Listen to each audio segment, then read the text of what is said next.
menyambut pagi ini dengan doa, ucapan syukur kita, pujian kita kepada Tuhan. Bapak Ibu Saudara yang saya kasihi,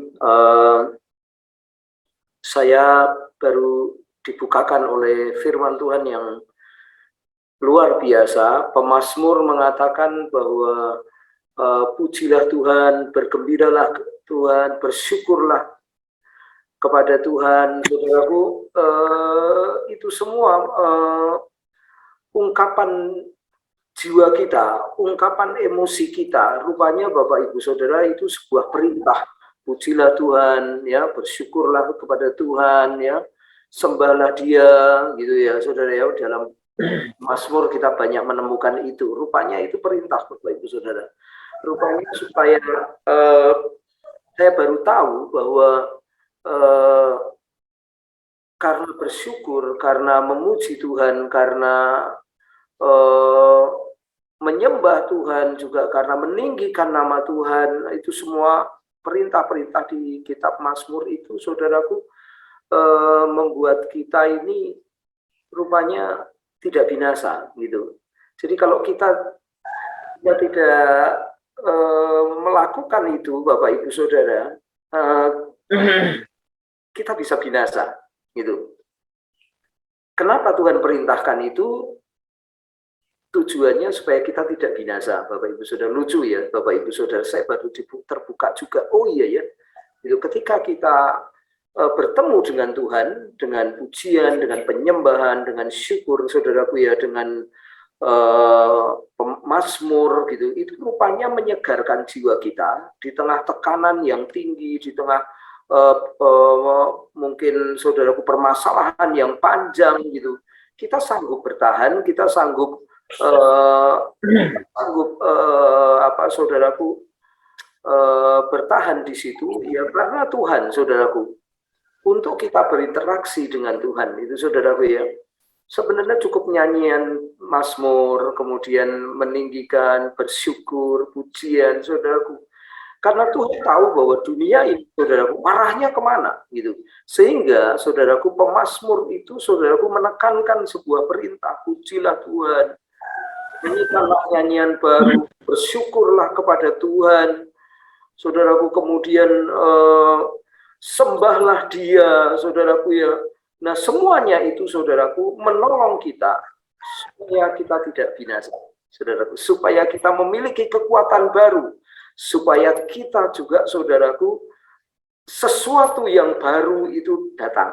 Nah, saudaraku, yang saya sampaikan sih bukan itu, karena itu sharing kemarin malam saya, oh iya ya, saya baru tahu, saudaraku ya, sudah bertahun-tahun bahwa orang bisa binasa ketika orang itu tidak Tuhan, ketika orang itu tidak memuji Tuhan, ketika orang itu tidak bersyukur kepada Tuhan. Tapi orang-orang yang memuji Tuhan, orang-orang yang bersyukur, orang-orang yang menyembah, itu mendapat kekuatan baru rupanya, Bapak Ibu Saudara.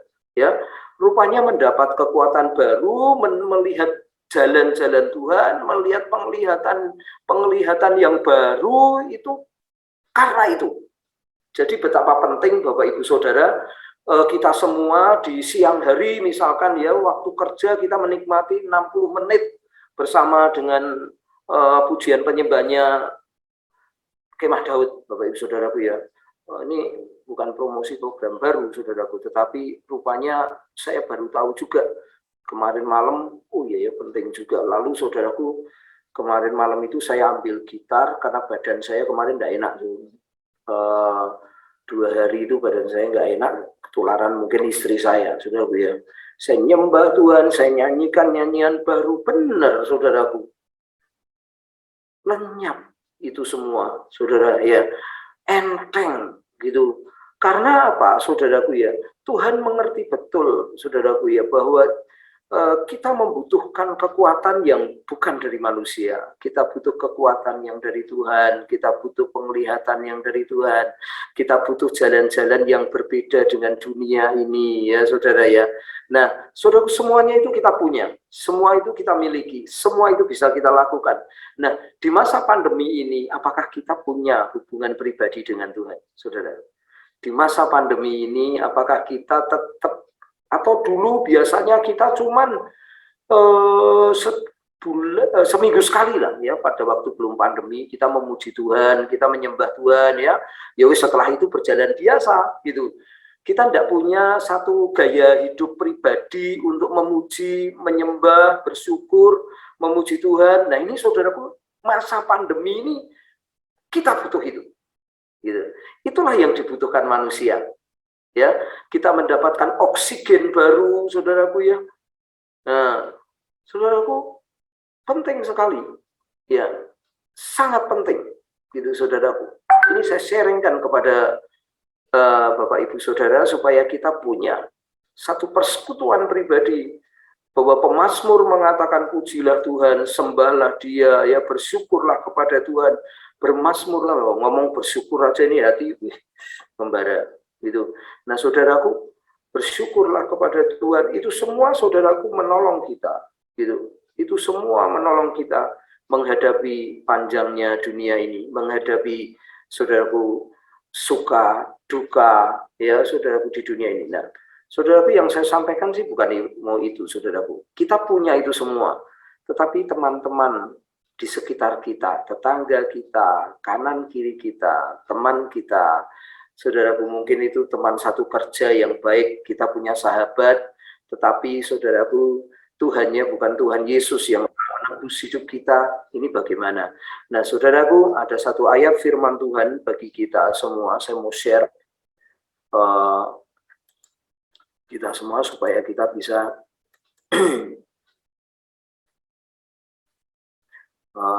melakukan ini semua, saudara ya.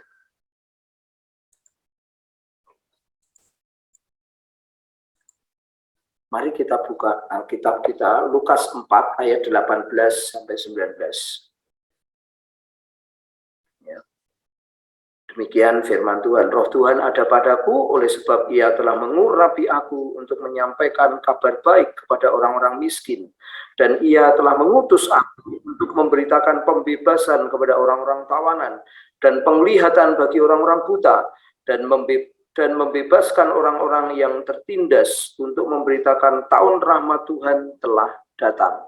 Saudaraku, kita melihat dari ayat ini, kita mendapatkan, saudaraku, Tuhan mengurapi kita. Ya, urapan itu adalah kelayaan, saudaraku ya. Daud itu, saudaraku, diurapi sebelum menjadi raja, dilayakkan bukan oleh manusia, tetapi oleh Tuhan, saudara ya. Diurapi itu artinya dilayakkan, ya, dipantaskan atau memang kamu layak, pantas gitu loh. Kita ini siapa? Kok kita itu mengerjakan perkara-perkara yang ajaib, perkara-perkara Tuhan ya saudara. Nah, urapan itulah saudaraku yang melayakkan kita, yang membuat kita ini mengerjakan perkara-perkaranya Tuhan. Nah, ini tidak sembarangan saudaraku. Nah, perkara-perkara Tuhan di sini saudaraku, saya mencatat ada 5 hal yang Tuhan berikan kepada kita di Lukas 4 ayat 18-19. Pertama, menyampaikan kabar baik.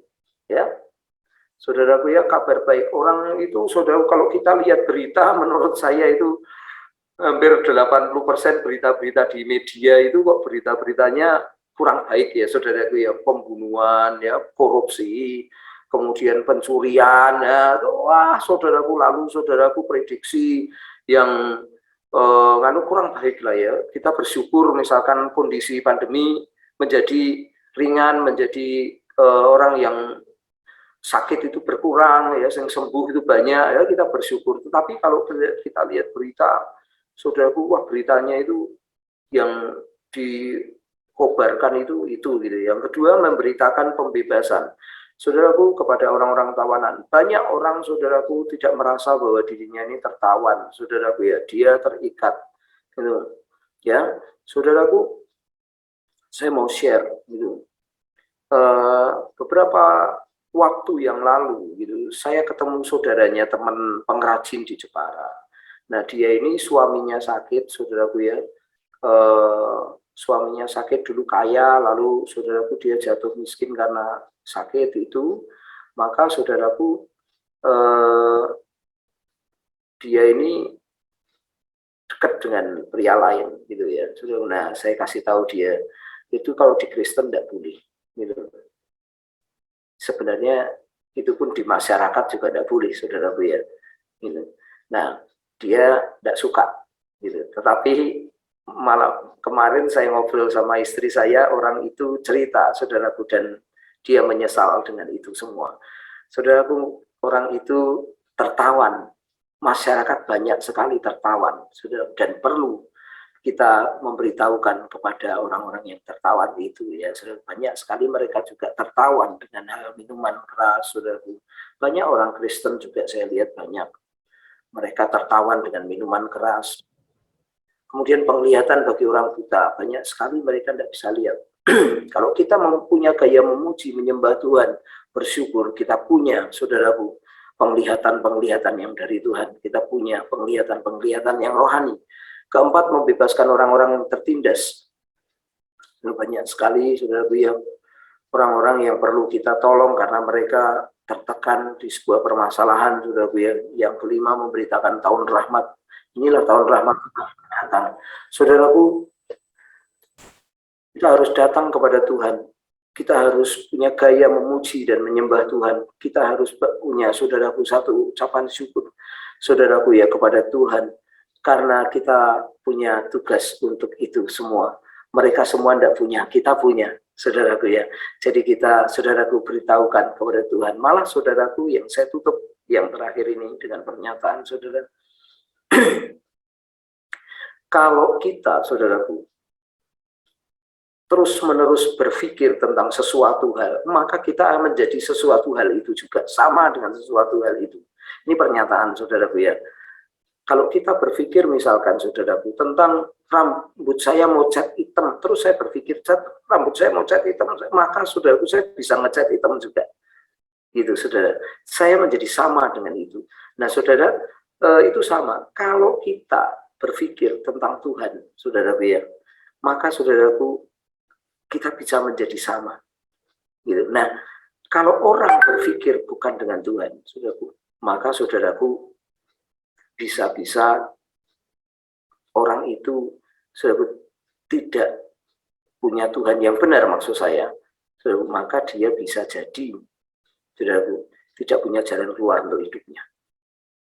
Saudaraku, oleh karena itu, mari Bapak Ibu Saudaraku, kita datang kepada Tuhan, kita berdoa, kita bersyukur, kita menyembah Dia, supaya kita bisa memberitakan tahun rahmat Tuhan, supaya kita punya kekuatan untuk kita memuji Tuhan, kita bisa, saudaraku, membebaskan orang dari tahanan. Mari Bapak Ibu Saudaraku, kita berdoa.